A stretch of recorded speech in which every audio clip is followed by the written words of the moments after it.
Oi gente, vamos lá. Hoje a gente está no segundo dia, né, do ciclo de palestras. Hoje eu trouxe a Júlia, né, ela é minha amiga lá da USP, ela está terminando o mestrado lá na USP, né, Ju? Mais uma vez, nordestina igual a mim, né, igual a Fernanda também do vídeo anterior, então vocês vão ter um sotaque bem gostoso durante todo esse ciclo de palestras. Hoje a gente vai falar de uma doença que é a osteonecrose, tá? Mas eu vou especificar da osteonecrose, uma osteonecrose causada por medicamentos, tá bom? O que é uma osteonecrose, gente? Como o próprio nome fala, é uma necrose do osso, tá bom? Só que essa necrose do osso, como eu falei, vai ser específica por medicamentos. Então a gente vai ter alguns medicamentos que vão causar ela. Se vocês forem pesquisar isso na literatura, antigamente se falava muito de osteonecrose por bisfosfonatos, certo? Não é isso, Ju? E os bisfosfonatos hoje também é um grupo, né, de medicamentos que também causam a osteonecrose. Então a gente tem outros medicamentos que estão causando também. Então atualmente a nomenclatura correta é osteonecrose por medicamentos. Mas, como vocês vão pesquisar e existem várias literaturas um pouco mais antigas, a gente também tem na literatura osteonecrose causada por bisfosfonatos, tá bom? Então hoje a gente vai começar a falar, né? Então vou deixar um pouquinho a Ju se apresentar e eu já vou pedir, Ju, que depois que você se apresentar, você já começa a introduzir o que é o bisfosfonato, né? Que os meninos com certeza não sabem porque não é um medicamento que a gente usa na odontologia comum sendo ele de rotina, não é isso?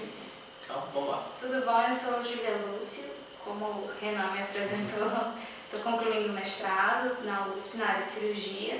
Eu sou habilitada em odontologia hospitalar, então é um tema que eu gosto muito de falar e é um tema que eu tenho atuado há um tempinho, então eu fico feliz em poder partilhar com vocês. Como eu falei para vocês, eu sou trazer gente boa, tá, gente? Então, com relação à osteonecrose, como o próprio Renan já explicou pra gente precisa entender que tem alguns medicamentos, são drogas que que agem para que não tenha muita absorção óssea. Então é aquele paciente que está com osteoporose, ou então paciente que tem metástase. Esse tipo de paciente precisa da nossa atenção porque muitos deles podem estar usando bifosfonato, ou então o denosumab, que é um Prolia, que também é um outro tipo de medicação que age tem essa mesma função. Ele vai estar agindo ali no processo de absorção e reabsorção óssea. Então é importante a gente saber disso. Meu paciente está fazendo uso, apareceu uma lesão em boca, será que é uma necrose por conta de uso de medicamento ou não? Então é esse tipo de coisa que a gente está conversando e para estar orientando, para vocês estarem conseguindo entender um pouquinho melhor a diferença.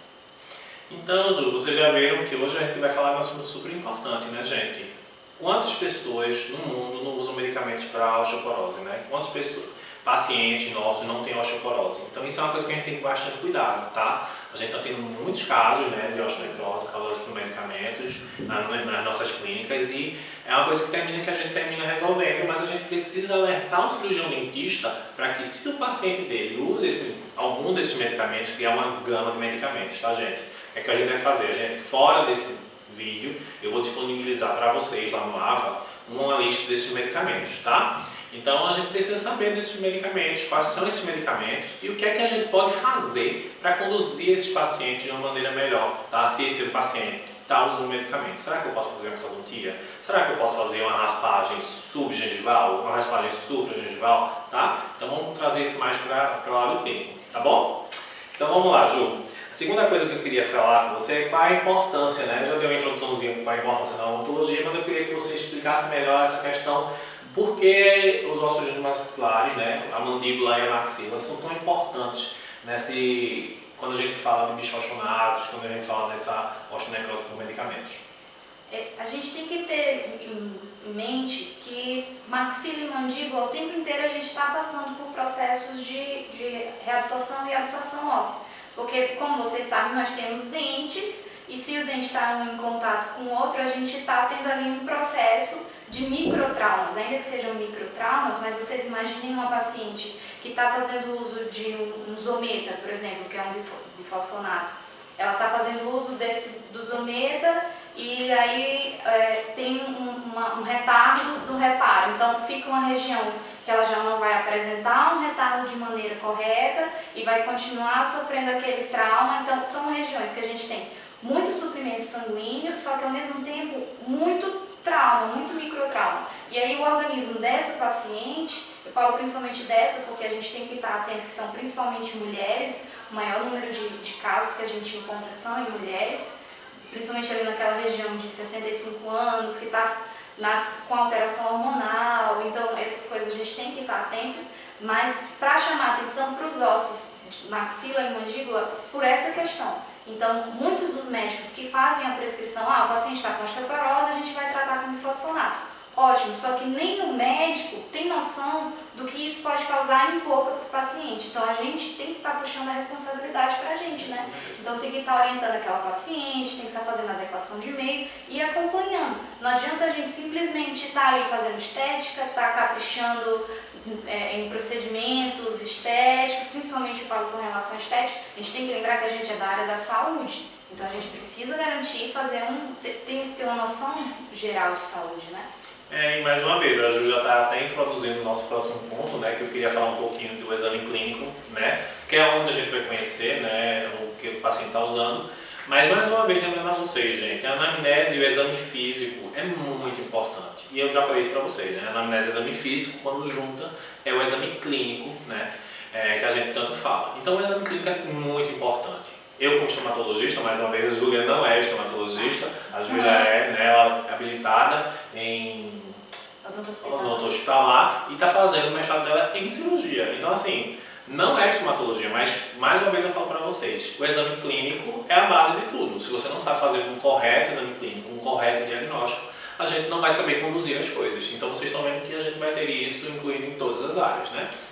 Então vamos lá, Ju. Então vamos falar um pouquinho agora do exame clínico e dos fatores que podem levar, né, ao paciente a ter essa osteonecrose.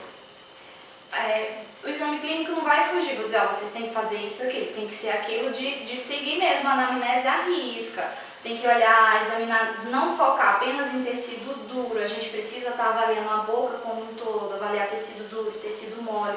Identificou algum ponto, alguma coisa estranha, você não sabe o que é, não conseguiu identificar o que é, nós temos colegas que sabem, então a gente solicita a opinião de um colega, encaminha para um especialista, ou então mesmo diz, meu paciente está com isso aqui, eu fiz durante a anamnese dele, eu identifiquei que ele está fazendo uso de uns medicamentos que eu não sei o nome, você não é obrigado a saber o nome, a sua responsabilidade é anotar e depois sentar e pesquisar que tipo de medicamento é aquele. Isso é um ponto muito importante, Ju, desculpa, só não, claro.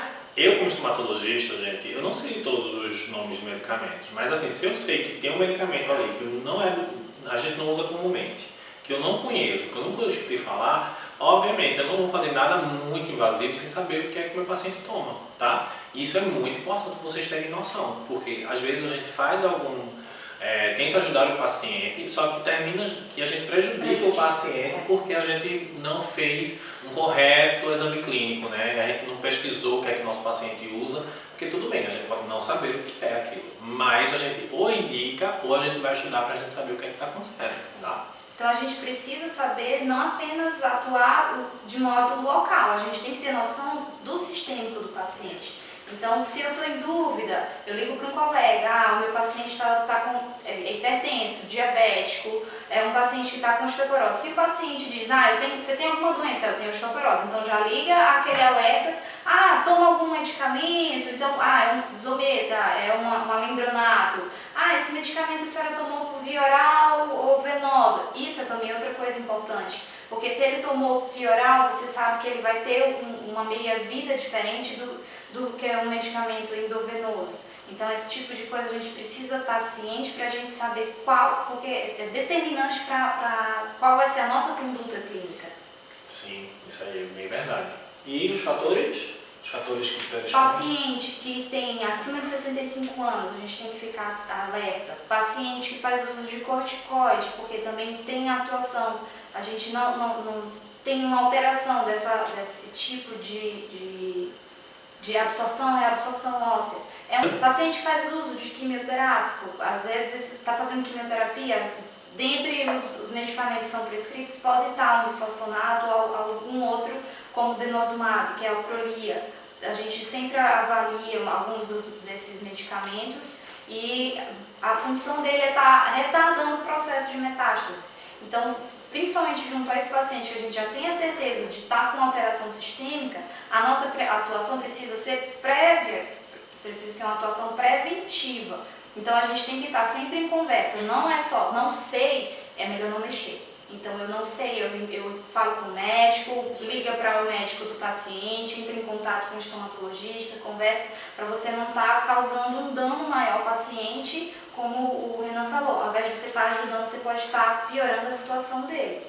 Antes da gente entrar no próximo ponto, eu vou pedir para a Ju me falar alguns medicamentos. Não precisa, é uma lista imensa, tá, gente? A gente vai falar os principais, porque a Ju tem experiência clínica, né, com isso, e eu também tenho experiência, mas a minha experiência eu mexo muito com o paciente com Zometa. É o que eu mais vejo, Ju. Você também tem outro tipo de medicamento que você vê muito além de Zometa? O Zometa, a gente vê muito sempre Zometa e alendronato. O Zometa, normalmente ele por via endovenosa e o alendronato via oral.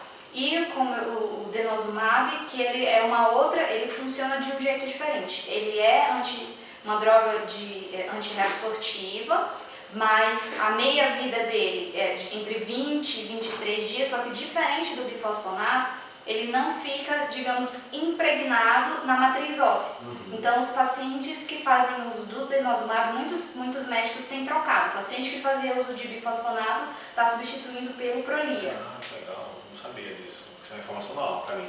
E me tira uma dúvida, agora é uma dúvida até minha, tá, gente? Essa questão de não ficar na matriz óssea, então a gente tem um tempo depois que a gente possa usar. Se o paciente parar, por exemplo, hoje, vamos dizer, estou com um paciente que usa Zometa até hoje, certo. E aí o médico tirou o Zometa. Eu posso fazer uma exodontia depois disso? Porque tem essa questão da matriz óssea, né? Tem. Antigamente a gente era muito indicado o uso de um exame que era chamado CTX.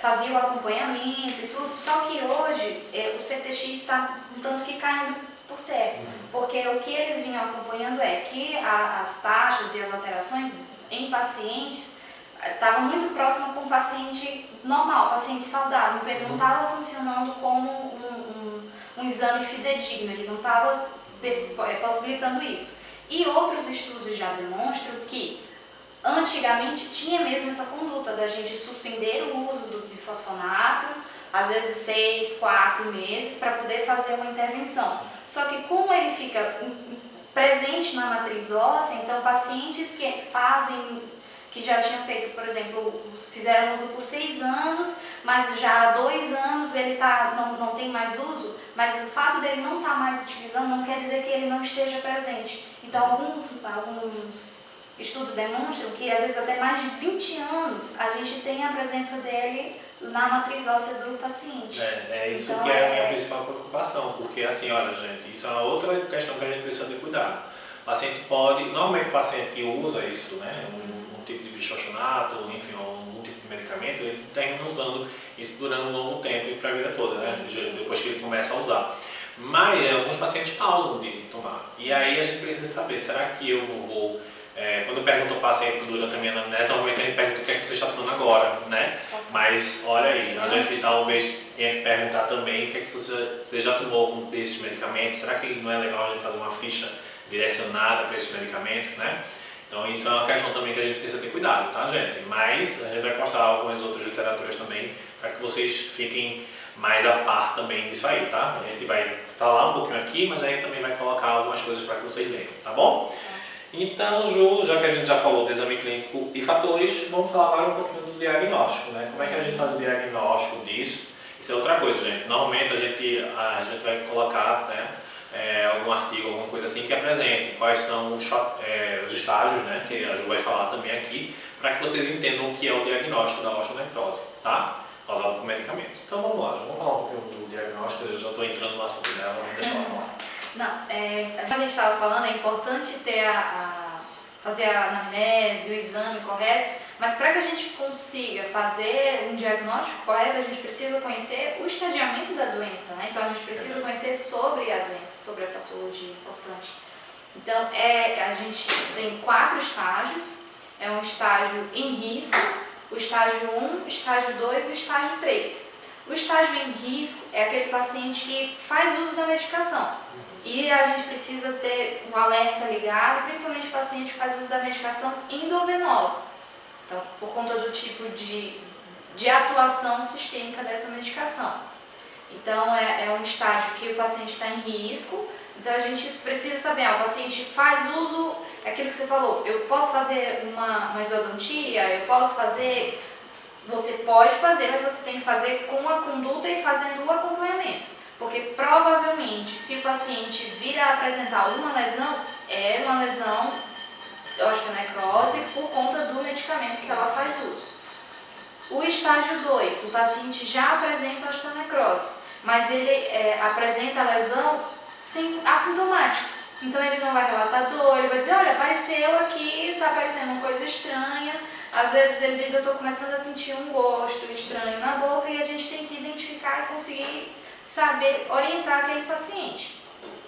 O estágio 3, além da gente ter a lesão na boca, ou seja, a gente tem a presença da osteonecrose, a gente olha mesmo, a gente vê aquele osso com aspecto amarelado, sem vida, alguns meio, além do amarelado, fica um pouco cinzento, então a gente consegue identificar, não está tendo suprimento sanguíneo, o paciente às vezes não consegue fazer a higiene correta de boca, então já aumenta o risco, principalmente para estar proliferando bactérias e tudo mais. Então esse é um estágio 2, apresenta a osteonecrose e a gente já começa a ver estágios de inflamação. A gente ainda não tem a infecção presente. No estágio 3, a gente já tem a presença da lesão em boca, a gente tem inflamação, infecção secundária e muitas vezes a gente pode ter fratura patológica. O que é uma fratura patológica? O paciente, por conta da osteonecrose, teve uma fratura de mandíbula. A gente viu ali as presenças do sequestro ósseo, a gente já pode estar acompanhando nas radiografias, por exemplo. A gente vê que fica uma região mais circundada e vê como se fosse uma pequena ilha ali no meio. Então, a gente pode ter a presença de uma fístula extraoral. O que é a fístula extraoral? É a comunicação. Está com lesão em boca, a gente olha dentro da boca e a gente começa a ver um ponto extraoral. Esse momento, o paciente começa a drenar. Então, é importante a gente saber disso tudo para saber, um paciente que está no estágio sem risco, eu já preciso entrar com antibiótico? Eu não entro com antibiótico? Eu suspendo a medicação? Eu posso suspender a medicação? Essas coisas a gente tem que estar sempre esperto, né? Tem que estar atento. Então, só revisando com vocês. Estágio sem risco, estágio 1, 2 e 3. Sem risco é o que faz uso da medicação, mas não apresenta nenhuma lesão. Estágio 1, a gente tem a presença da osteonecrose em boca, mas de modo assintomático. O estágio 2 tem a presença de lesão, já não assintomático, assim, alguns apresentam de modo assintomático e o outro não, mas a gente já começa a ver a infecção presente. E o estágio 3 é, além de ter a lesão, além de ter inflamação e infecção, a gente tem outras coisas associadas, como fístula extraoral e fratura patológica. Gente, o que a Ju falou aqui é muito importante, porque o decorrer da doença a gente precisa conhecer bem, tá? Porque assim, normalmente o que chega pra gente clinicamente, né, Ju, se a gente for um clínico geral, são pacientes que estão naquele estágio subclínico, né, ou que estão no estágio 1, tá? Para chegar no estágio 3, por exemplo, normalmente já está no estomatologista, já está no Google, né, já está, enfim, em alguns especialistas, tá? Então é bom que, como a Ju falou, ela falou uma palavra muito importante, a gente trata muito o caráter preventivo, tá? E vocês, como clínicos gerais, precisam saber muito bem esses dados, tudo bem? E eu acho que para finalizar, né, Ju, a gente tem que falar um pouquinho da conduta clínica. Sim. O que é que um clínico precisa saber? Será que a gente pode fazer uma exodontia no paciente que tem, né, que usa esses medicamentos? Será que a gente pode fazer uma raspagem? Quais são os procedimentos que a gente pode fazer de maneira mais tranquila? E o que é que a gente precisa ter um pouquinho mais de cautela e cuidado? O fato do paciente fazer uso dessa medicação não quer dizer que ele vá apresentar a lesão. É importante a gente saber. Mas, em termos de conduta, a gente repassando, sabe, da importância de um bom exame clínico, anamnese, fazer o exame bem caprichado mesmo, e a gente também saber quais os tipos de exame radiográfico que a gente usa, os exames de imagem. muitas vezes no estágio subclínico a gente não tem nada de exame, nada de imagem radiográfica, mas às vezes o paciente começa a relatar uma coisa ou outra. Isso é importante para a gente ir guiando qual o tipo da nossa conduta, para a gente conseguir fazer um prognóstico adequado para o paciente e fazer o traçado da terapêutica ou da maneira como a gente vai estar abordando esse paciente. Quando a gente fala quando a gente fala de exame de imagem e tudo mais, eu como radiologista também, né? A gente fala que dentro da osteonecrose a gente consegue ver muito bem quando ela está no 3, né? Sim. A 2 a gente já começa a ver algum tipo de imagem, mas na 3 a gente vê muito característico. E aí eu vou fazer uma analogia com vocês. Vocês lembram quando eu falo de cisto periapical? O cisto periapical ele é um cisto, né? Ele tem como imagem uma imagem circunscrita, né? Arrodeada, né? Que ao redor dela, que é delimitada, olha eu falando arrodeada, uma coisa bem normal, delimitada pelo halo radiopaco. O que a gente fala de um sequestro ósseo, que normalmente a gente vê na osteonecrose no estágio 3, é que ela é uma imagem, né? Que ela também normalmente é circunscrita, certo? Mas ela é circunscrita o quê? Ela é uma circunscrita radiopaca, porque nada mais é que um sequestro ósseo. Osso é o quê? Radiopaco, né? Só que ela é circunscrita pelo quê? Pelo halo radiolúcido, tá? É o contrário do que a gente fala no cisto periapical, tá bom? Só esse aberto. Sim, não, às vezes a gente vê como se fosse assim, circundando essa região. Quando a gente fala de halo, é para vocês terem aquela ideia mesmo de estar ao redor, de estar ali pertinho. Porque às vezes o que acontece? A paciente fez uma exodontia lá atrás e não cicatrizou. Então começa ali um processo, o organismo tenta responder, tenta levar algum processo normal de cicatrização, de reparo, mas não consegue, porque ali em termos locais as células já não estão funcionando, não estão respondendo. Né? E aí a conduta clínica que a gente tem que ter. Sim, a conduta clínica a gente tem que saber, vai fazer a suspensão ou não desse medicamento? Não é você, nem eu e nem o Renan quem vamos decidir isso. Quem vai decidir isso é o médico dele. Porque se é um paciente que está em metástase e você simplesmente suspender, imagina como o impacto disso na saúde desse paciente. Então o ideal, principalmente para paciente que está em quimioterapia, é a abordagem da gente ser anterior ao início do uso. Então é aquele momento que você vai fazer o preparo. Então o paciente está apresentando lesão, a gente tem que fazer sempre aquela balança de é melhor a gente manter esse dente ou a gente não fazer isso. Às vezes é um caso um paciente que está com um risco maior, então que para um paciente que está normo-reativo, um paciente que está bem de saúde, a gente indicaria para uma endo, mas para esse paciente em especial a gente vai precisar optar por uma exodontia, por exemplo. Então a gente tem que avaliar também o risco que está instalado no momento. É um paciente que consegue fazer bem a higienização, não é um paciente que consegue fazer bem, a gente pode fazer procedimentos endodônticos, a gente pode fazer raspagem nesse paciente, pode fazer restauração, pode fazer exodontias, desde que acompanhados e tudo da maneira menos traumática possível. Mas a gente tem sempre que estar ponderando o uso. Eu vou fazer uso de antibiótico de modo profilático e terapêutico. Você sabe a diferença do que é uma antibiótico terapia profilática ou uma antibiótico terapia terapêutica? De modo profilático é aquele que você antevém ao procedimento cirúrgico, ou seja, você vai iniciar antes. A terapêutica é após, a gente faz e mantém. De modo profilático é aquele, o paciente, por exemplo, de 2 gramas de amoxicilina, porque a gente vai, de modo profilático, a gente vai, antes da cirurgia, antes do procedimento, vai precisar estar utilizando. Ou a gente vai manter por 7 dias, por exemplo. Como que eu vou tratar esse tipo de lesão?